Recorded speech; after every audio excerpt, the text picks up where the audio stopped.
né? E aí a gente fala um pouquinho da Comissão Europeia, que o Ale tinha comentado ali atrás, né, que é a comissão que tem estudado muito, tem gerado um volume muito grande de informações da indústria 5.0, né? O Ale, explica um pouquinho desse logo aí para o pessoal. Esse logo é bem interessante, né? Bom, a bandeira, no meio todo mundo já conhece, né? A bandeira da União Europeia, né? Mas esse logo que está atrás, né? O que é isso aí? A gente olha assim de primeiro, fala, poxa, estranho, né? Um logo diferente. Vamos entender mais daqui a pouquinho o que é, né? Beleza. Então, qual que é a abordagem, né? A abordagem, principalmente da União Europeia, da Comissão Europeia em cima da 5.0, baseado em 3 tópicos principais, né? Então, pode disparar o primeiro aí. Uma economia que trabalha para as pessoas. Então, lá de novo, a palavra aparecendo aí, pessoas, né? Centrado no ser humano. Então, eu preciso desenvolver uma economia que trabalhe para as pessoas. Eles precisam também atender ao Acordo Verde Europeu, que é o tal do Green Deal, né? Que está aí, foi feito entre a Comissão Europeia até 2050, eles precisam cumprir esse Acordo Verde, né? E o terceiro tópico é a Europa adequada à era digital. Então, voltando os olhos para a indústria 4.0, né, que a gente falou de digitalizar o chão de fábrica, eles têm essa visão de que não basta simplesmente digitalizar o chão de fábrica das empresas, das indústrias. Eu preciso adequar a Europa, né, a economia europeia à era digital, né? E isso forçou o quê, né? A gente vai falar daqui a pouquinho, mas só adiantando, por que a Europa começou a correr com isso? Um dos casos foi a Covid, né, que acelerou esse processo. Um outro ponto aí foi a questão desse acordo verde, né, que eles precisam reduzir os níveis de carbono, né, é o que eles chamam de descarbonização do meio ambiente, que é um daqueles acordos que o Brasil está sempre envolvido ali no meio, né? Como, por exemplo, aconteceu agora do dia 31/10 ao dia 12/11, a COP26, né? Que é aquela reunião da ONU sobre o clima, né? E, inclusive, até vi esses dias, se não me engano foi ontem, né? Uma mensagem, uma notícia dizendo que o Brasil não assinou, né, o tratado, né, de encerrar a produção de carros movidos a combustível, a gasolina, até 2030. Aí, lógico, né, o pessoal já começou, mas, poxa, o Brasil, né, tá se negando a assinar esse acordo. Só que o pessoal, acho que esqueceu de ler o resto da matéria, né, porque não foi só o Brasil que não assinou esse acordo. Foi o Brasil, os Estados Unidos, a China, a Alemanha, né, então tem outros países também que não assinaram esse acordo. Esse acordo está sendo, né, meio que forçado pela União Europeia. Por quê? Porque internamente eles já têm esse marco, né, do Green Deal aí para 2050. Então, o que eles querem é acelerar o processo deles. Politicamente, cada um está vendo o seu quadrado, né? E essa é a verdade, né? Até olhando a viabilidade disso, né, Ale?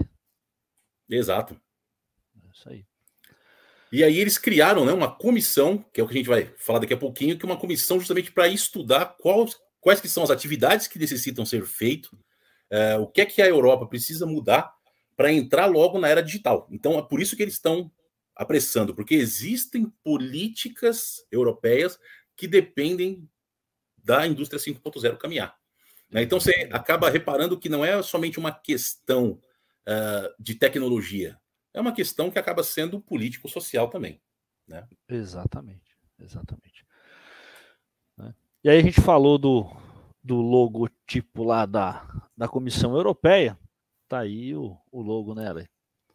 Exatamente, que é o prédio lá onde fica a Comissão Europeia, né? Se você reparar, é exatamente aquele logotipo que a gente viu ali. Então, o que é que eles estão mostrando no logotipo? Que a Europa está unificada, né? Que eles pensam como um bloco, é isso que eles são, na verdade, né? A Comissão Europeia é um bloco europeu, que eles estão unidos aí com o mesmo objetivo. Então, são as pessoas dentro desse prédio, é o que fala o logotipo, que mostra o logotipo, estão unidas no mesmo objetivo. Exatamente. E mostrando que a estrutura é grande, né? Que é uma estrutura robusta para fazer isso acontecer, né?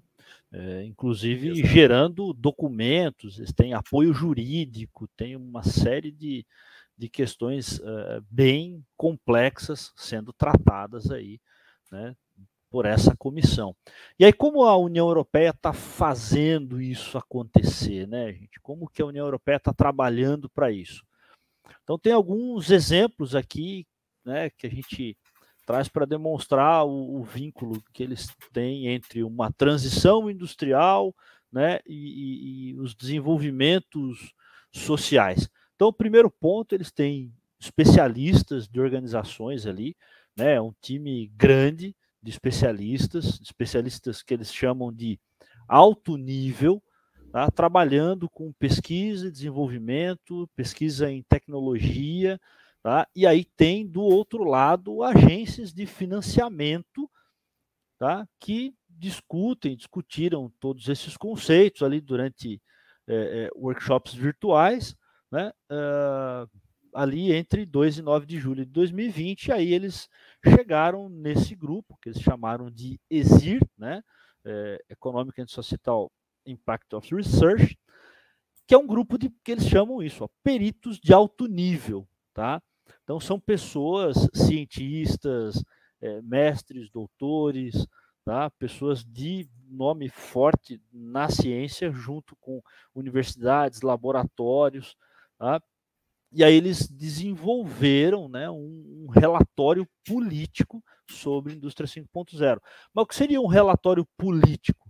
Tá? Como tudo o que a Comissão Europeia faz, né? Então a Comissão Europeia, esse é um dos principais objetivos dessa comissão, é gerar informações cientificamente válidas, né, com base em estudos validados, estudos auditados, né, com publicações consistentes, e essas informações que eles geram são utilizadas pelos políticos para tomadas de decisão.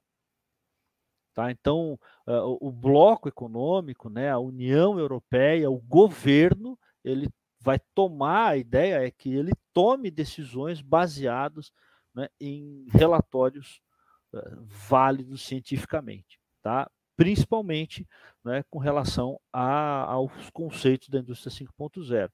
Então, esses relatórios, eles geram essas recomendações. Não são decisões, as decisões são políticas.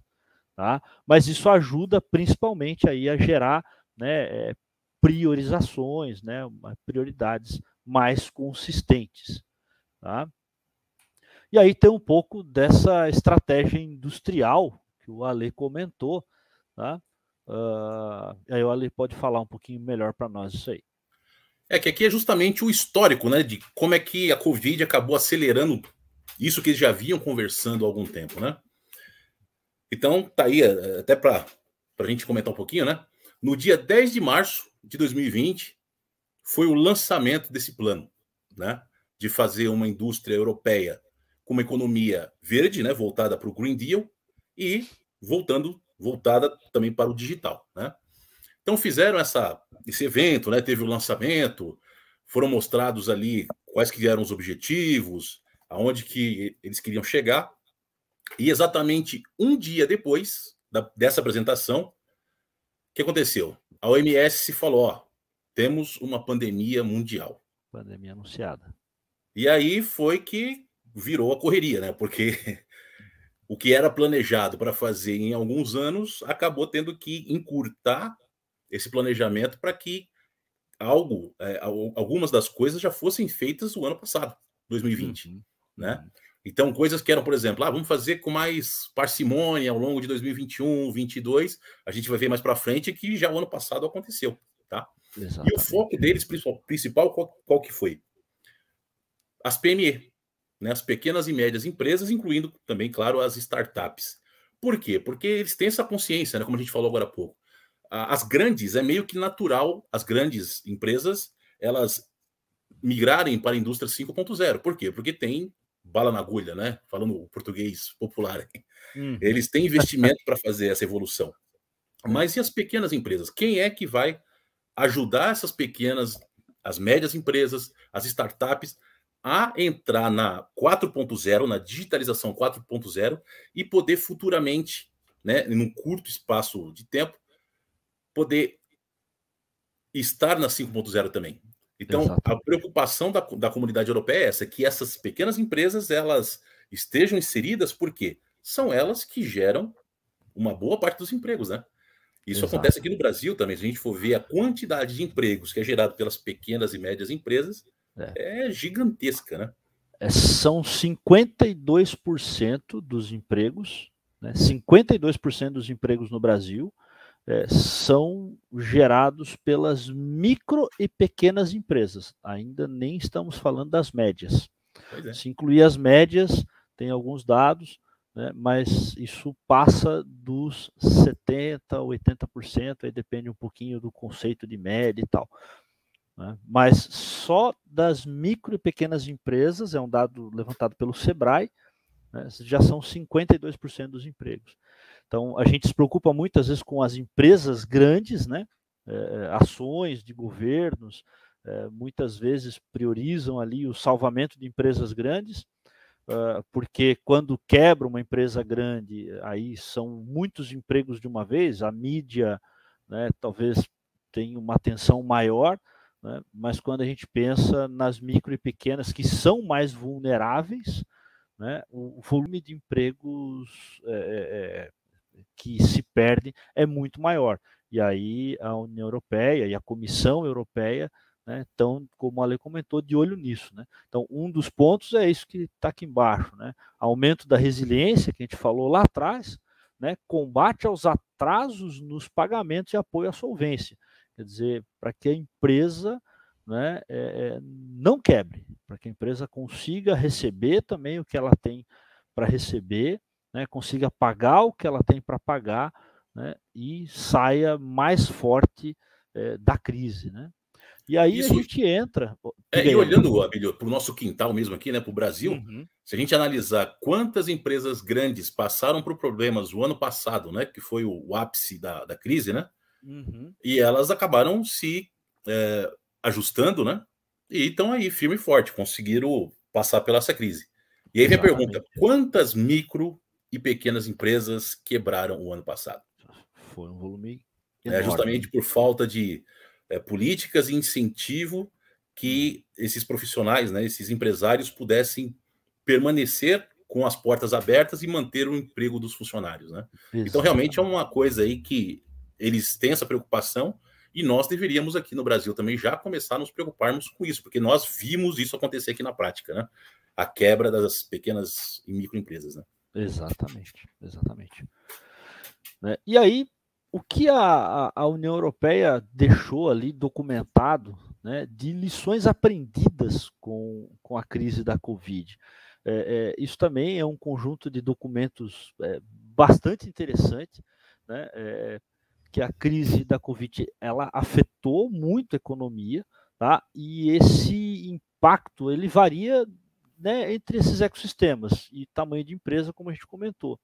Né? Só que a crise ela expôs aqui a interdependência dessas cadeias de valor globais e mostrou ali o papel crítico de um mercado único integrado, né? Que é esse mercado que a gente vive, que eu compro todo o alimento de um país, eu compro todo o eletrônico de outro país, eu consumo todo o serviço de internet de um país, eu consumo todo o serviço de nuvem do outro, e aí a gente começa a ter uma dependência muito grande dessa cadeia global.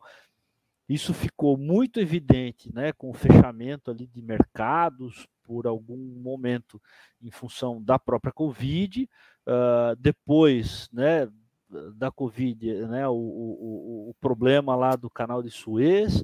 Então isso ficou assim bastante exposto, e aí a Comissão Europeia, a União Europeia já começou um outro trabalho, né, olhando alguns números. Então a gente teve aqui 6,3% de declínio da economia da União Europeia. Nós não estamos falando de um país, nós estamos falando de um bloco econômico que é quase um continente inteiro. Né? 60% das pequenas e médias empresas relataram queda ali no volume de negócio. Então um volume grande, 24% de queda no comércio, né, dentro da União Europeia, não estamos nem falando de importação e exportação. Tá? E aí, né, 1,7% de perda nos empregos, que representa 1,4 milhão de empregos. Né? E 1,4 milhão de empregos, a gente pode colocar aí tranquilamente 3 milhões de alimentados. Tá? E aí 45% dessas empresas, né, já com redução de investimento aí em 2021.